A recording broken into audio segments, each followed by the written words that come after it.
അഹങ്കാരം വിനയായി തീർന്ന ഒട്ടകച്ചേട്ടായിയുടെയും കഴുതകുമാരൻ്റെയും കഥ. ഒരിക്കൽ തങ്ങളുടെ യജമാനൻ തുണിക്കച്ചവടം നടത്തുന്നതിനായി ദൂരദേശത്തുള്ള ഒരങ്ങാടിയിൽ പോകാൻ തീരുമാനിച്ചു. അയാളുടെ ജോലിക്കാരായ ഒട്ടകച്ചേട്ടായിയുടെയും കഴുതകുമാരൻ്റെയും പുറത്ത് കുറച്ച് തുണിത്തരങ്ങളും കെട്ടിവെച്ച് അങ്ങാടിയിലേക്ക് പുറപ്പെട്ടു. പിന്നെ മരുഭൂമിയിലൂടെ വേണം യാത്ര ചെയ്യാൻ. ഈ ഒട്ടകച്ചേട്ടായും കഴുതകുമാരനും കുറച്ച് അഹങ്കാരികളായിരുന്നു കേട്ടോ. തനിക്ക് മരുഭൂമിയിലെ യാത്ര പരിചിതമാണെന്നും തന്നെ ഒരിക്കലും ചൂടും തളർച്ചയും ബാധിക്കില്ലെന്നുമായിരുന്നു ഒട്ടകച്ചേട്ടായിയുടെ അഹങ്കാരം.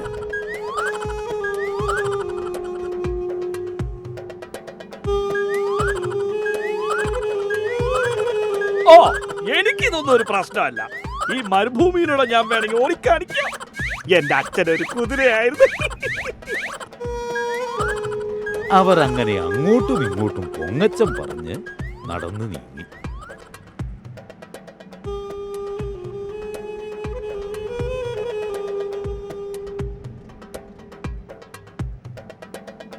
സൂര്യൻ ചൂട് പിടിച്ചപ്പോൾ അവർ ഒരു ഈന്തപ്പനയുടെ ചുവട്ടിൽ അഭയം തേടി.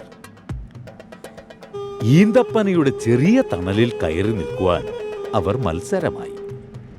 ഉള്ള തണലുകൊണ്ട് തൃപ്തിപ്പെടാതെ അവർ പരസ്പരം ഉന്തും തള്ളുമായി.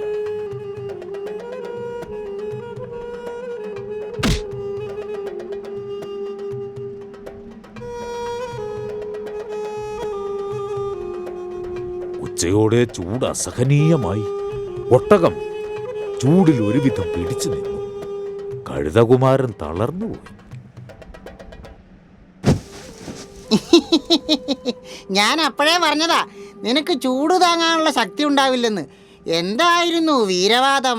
അച്ഛൻ്റെ കുതിരയായിരുന്നു, ഓടിക്കാണിക്കാം, ചാടിക്കാണിക്കാം.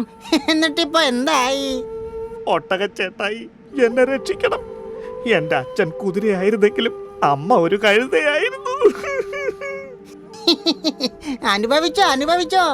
അപ്പോഴാണ് തന്റെ യജമാനന്റെ ആജ്ഞ ഒരശരീരി പോലെ ഒട്ടകച്ചേട്ടായിയുടെ കാതിൽ മുഴങ്ങിയത്.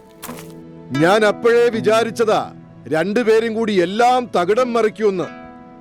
സന്ധ്യയ്ക്ക് മുമ്പ് അങ്ങാടിയിൽ എത്തേണ്ടതാ. നിങ്ങൾ വികൃതി കാണിച്ചിട്ടല്ലേ? ഒരു പണി ചെയ്യ് ഒട്ടകച്ചേട്ടാ. തളർന്നു വീണ കഴുതയെ കൂടി നീ അങ്ങ് ചുമന്നോ. എന്നിട്ടെന്തായി? അഹങ്കാരിയായ ഒട്ടകച്ചേട്ടായി ഒന്നും മിണ്ടാതെ അനുസരണയോടെ തളർന്നുപോയ കഴുതയെയും ചുമന്ന് അങ്ങാടിയിലേക്ക് നടന്നു. അപ്പോഴും ഒട്ടകത്തിന്റെ മുതുകിൽ കിടന്നുകൊണ്ട് ആ കഴുതകുമാരൻ വിളിച്ചു പറഞ്ഞു, ഒട്ടകച്ചേട്ടായി, നമ്മൾ ഉള്ളത് കൊണ്ട് തൃപ്തിപ്പെട്ടിരുന്നെങ്കിൽ എനിക്ക് ഈ തളർച്ചയും വരില്ലായിരുന്നു.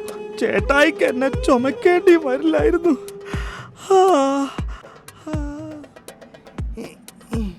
അയ്യോ അയ്യോ, എനിക്ക് വയ്യേ.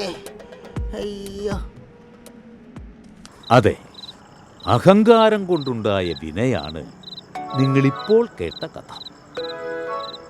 നിങ്ങളിന്ന് കുറേ കഥകൾ കേട്ടല്ലോ. ഞാൻ പറഞ്ഞ എല്ലാ കഥകളും നിങ്ങൾ നല്ല കുട്ടികളായി വളരാനുള്ള പ്രചോദനമാകട്ടെ.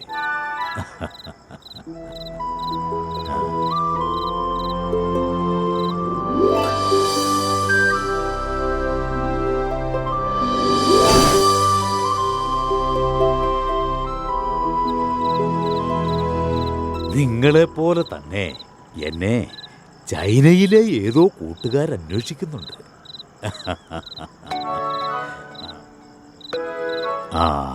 എന്നാ ഇനി ഞാൻ പോയി വരാം.